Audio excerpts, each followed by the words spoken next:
கர்நாடக மாநில முதலமைச்சராக டி.கே. சிவகுமார் வரும் 3ஆம் தேதி பெங்களூருவில் பதவியேற்கிறார்.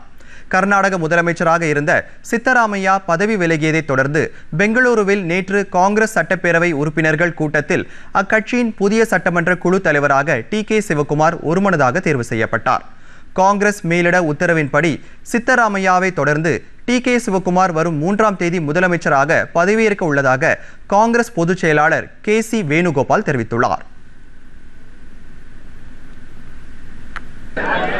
Congress High Command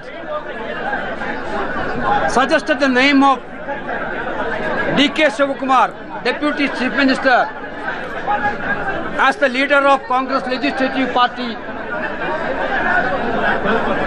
Siddaramaiah ji proposed the name of D.K. Shivakumar and Dr. Parameshwara seconded it. CLP again unanimously accepted the